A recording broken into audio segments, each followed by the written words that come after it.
Greetings to all of you, wherever you're listening from. I am Commander Bimal Raj, a TEDx speaker, internationally certified trainer and coach, mindset mentor, and a teen and parents coach. In this podcast, The Awkward Talks, I bring you topics that are usually considered taboo or are not discussed freely, but are some of the most pivotal things that we should be talking about. Welcome everyone to another journey into the heart of our society to explore the silent yet profound epidemic that's affecting millions across our nation. Loneliness. I was watching Beer Biceps of Ranveer Alhabadia's podcast. In that episode with actor R. Madhavan, there was an interesting interaction where they touched upon various topics like parenting, the need for respect in a marriage, Gen Z and much more. One thing that caught my attention is the discussion on the growing statistics in the number of lonely people in India. More so because I was already working on the topic. I'm very glad that this is being spoken about by celebrities on relevant platforms. Let's now get into the topic. Since the dawn of civilization, humans have thrived on connection. Our ancestors gathered around fires, shared stories, and built communities that not only survived but flourished. These connections were not just about survival, they were the essence of what it meant to be human. Fast forward to today, and we find ourselves in an age of unprecedented connectivity. With just one click, we can reach out to friends and family across the globe, share moments, and celebrate milestones. Yet, in this sea of digital connections, a paradox has emerged. Despite being more connected than ever before, many of us feel more alone than ever. This loneliness is not just a personal sorrow. It is becoming a public health crisis, especially here in India. You may be wondering why we are talking about loneliness in a country renowned for its vibrant festivals, close-knit families, and bustling communities. The truth is, beneath the colorful facade of our social gatherings and digital interactions lies a growing sense of isolation. Many Indians, from the bustling streets of Mumbai to the serene landscapes of the Himalayas, are experiencing a profound sense of loneliness. It's an epidemic that is silently weaving its way through our society, sparing no age group or demographic. Let's now delve deep into the heart of this issue and try and understand why loneliness has become such a pervasive part of our lives.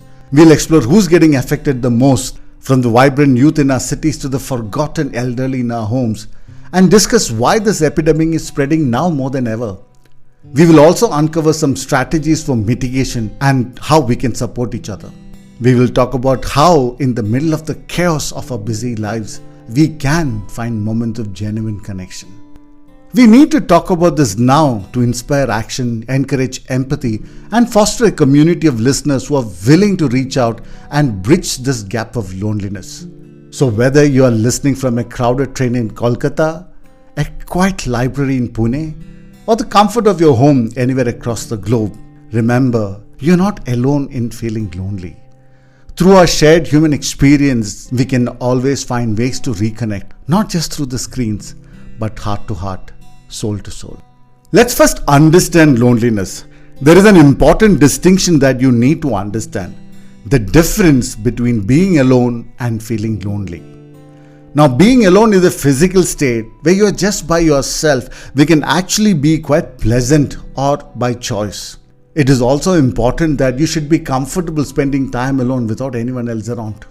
Now, loneliness is much more than just being alone. It's a complex emotional state where a person feels a deep-seated sense of isolation, disconnectedness, and social disengagement. And this is regardless of their physical circumstances. You see, you can be in a room full of people and still feel lonely. It's that gnawing feeling of being unconnected or feeling like you don't quite belong. I'm sure many of you have experienced it at least once, and some of you may be going through it regularly. The World Health Organization has declared loneliness to be a pressing global health threat, with a US surgeon saying that its mortality effects are equivalent to smoking 15 cigarettes a day.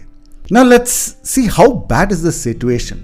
A report by a leading health organization found that a significant percentage of Indians across all age groups report feeling lonely on a regular basis.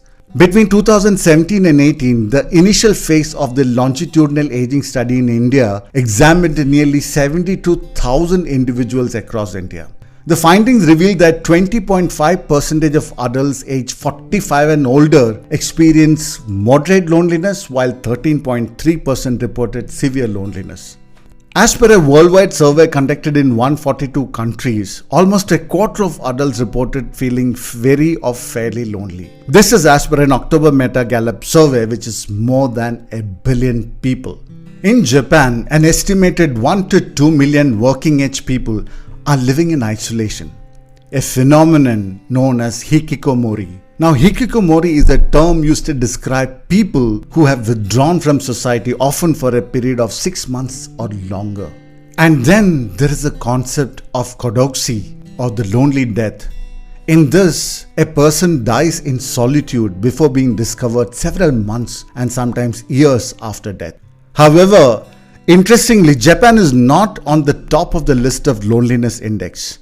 Sweden tops the list with 47% of the people living alone, followed by UK, Japan, Italy, the US and many more. Now, these numbers are not just statistics, they represent millions of individual stories of struggle and longing for connection. Out of these, UK and Japan have officially created posts called the Minister of Loneliness. Now let us try and understand the factors causing this. Understanding the scope of loneliness is crucial. It's not just an individual issue. It's a societal one that affects the mental and physical health of our communities. The psychological impact of loneliness can be profound, leading to increased rates of depression, anxiety, and even physical health problems. Now, specifically, what are the causes of loneliness in India? Now, as we dig deeper into understanding the loneliness epidemic in India, it is crucial to explore the root causes that have led to this widespread feeling of isolation among Indians. Today, we will look at 3 major factors: urbanization and migration, technology and social media, and significant cultural shifts. Let's start with urbanization and migration. India has seen rapid urbanization in the past few decades. Cities with a promise of better employment opportunities, education and lifestyle have attracted millions from rural and semi-urban areas. This mass migration in search of a better life has had profound effects on traditional family structures. The joint family system, once the backbone of Indian society, is crumbling under the weight of modern urban life. Young people move to cities, leaving behind their families and the close-knit community support they once had. This displacement not only disrupts the physical proximity to family, but also affects the emotional and psychological support system that these structures provided. The result is that today, we have a generation of young adults navigating the challenges of urban life largely on their own, and this leads to an increasing feeling of loneliness and isolation. Now let's talk about technology and social media. The irony of our times is that even as we are more connected than ever before, many of us feel lonelier. Social media platforms and instant messaging apps promise to bring us closer, yet for many, they have done the opposite. The issue lies in the nature of connections formed online. Well, while they can provide a sense of immediacy and convenience, they don't have the depth and the emotional resonance of face-to-face interactions. The likes, comments and shares, while gratifying in the moment, it just cannot replicate the warmth of a hug, the comfort of a shared silence, or the understanding in a friend's gaze. This paradox of connectivity has left many feeling more isolated. Now, when we look at cultural factors, we see that India is at the crossroads of tradition and modernity. This transition has brought about major shifts in societal values and norms. From community living, which was the center of the Indian way of living, we now have moved on to focus more on individual achievement and success. This shift, though empowering at a personal level, has diminished the sense of community and belonging. The competitive nature of modern life, combined with the erosion of traditional support systems, has made it harder for us to find spaces where we feel accepted and understood. Now, on top of that, the stigma around discussing mental health issues has only aggravated the situation. Most of us are unaware of the symptoms of deteriorating mental health. I have a friend who could not understand why she burst out crying at times and had bursts of anger at others. No one in the family or friend circle could understand her behavior because she was apparently living a very happy and satisfied life. She had a loving family and enjoyed good health and finances. Luckily, she had the presence of mind to go to a professional where she was diagnosed with severe clinical depression. However, not everyone has the courage and presence of mind that she had to take that step. Today, many of us understand the importance of mental health. However, we still find it difficult to talk about our feelings of loneliness or seek help just because of the fear of social judgment or misunderstanding. And this silence snowballs the feeling of isolation, making it even harder for those suffering to find the support they need. Now let us look at the most affected demographics, because it is also important to identify those who are affected the most. There are three demographics that are particularly affected. First are the youth and the young adults, then the elderly, and finally the singles and the divorcees. Each of these groups face unique challenges that can aggravate feelings of loneliness. First, let's talk about the youth and the young adults. This demographic, perhaps more than any other, is completely caught up in modern life's pressures. Education, career aspirations, and the relentless pursuit of success can take a heavy toll. The competition is fierce, and the fear of falling behind is real.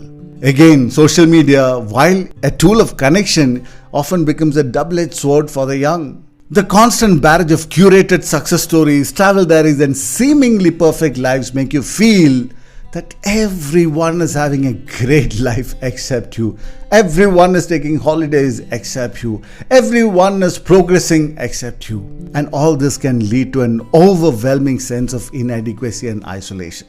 They don't realize that what's not actually shared are the struggles, the moments of doubt, and the loneliness that can accompany this journey through young adulthood. Now let us turn our attention to the elderly. In many ways, they are the forgotten faces of loneliness.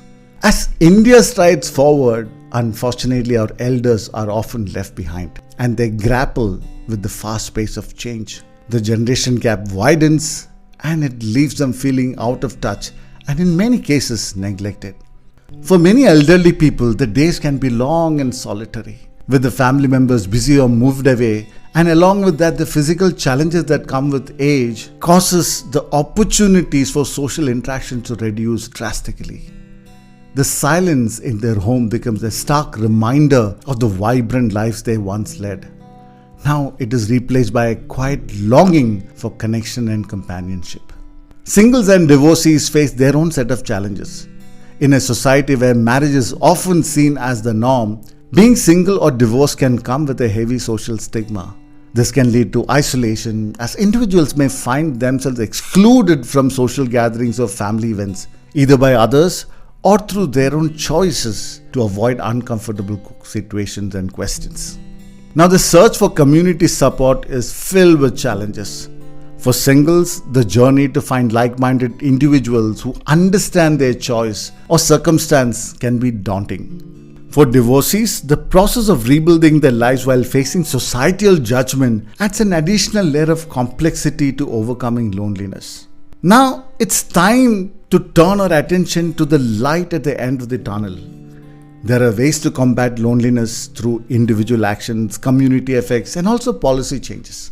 On a personal level, there are several steps you can take to combat loneliness. Right at the forefront is having close friends. I think romance is overrated. In reality, it's friendships with no strings attached that makes all the difference. The American Journal of Psychiatry says that people who have friends and close confidants are most satisfied with their lives, and they're less likely to suffer from depression.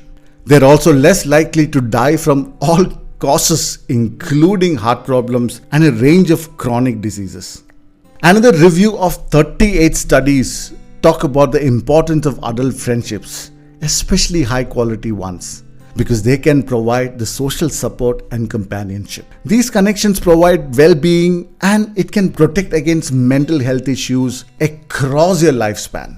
I personally have close to 50,000 connections across my social media accounts, but only a handful of them are my bros. When I mean bros, I mean gender neutral. And with them, I can be myself. They know how cracked and useless I am, but still love me for who I am. Thankfully, research also suggests that friendships can be made and maintained at any age, so it's never late to start. So if you haven't been able to cultivate these friends, start today. Remember that your best friend today was once a stranger to you. Everything starts with a conversation. Make that happen today. Don't wait for the feeling of loneliness to set in to start these conversations. Now, if you are a parent, make sure that your children have friends whom they physically meet. Focus on spending time with your kids instead of working more to give them more amenities and gadgets. Talk to them about your friends, how you met them and what they mean to you. Make them go out and play instead of gifting them the latest PlayStation. Beyond friends, developing hobbies can be a wonderful way to connect with yourself and eventually with others who share your interests. Whether it is painting, music, gardening, coding, doesn't matter. Hobbies are a great way to escape and also a good way to express yourself.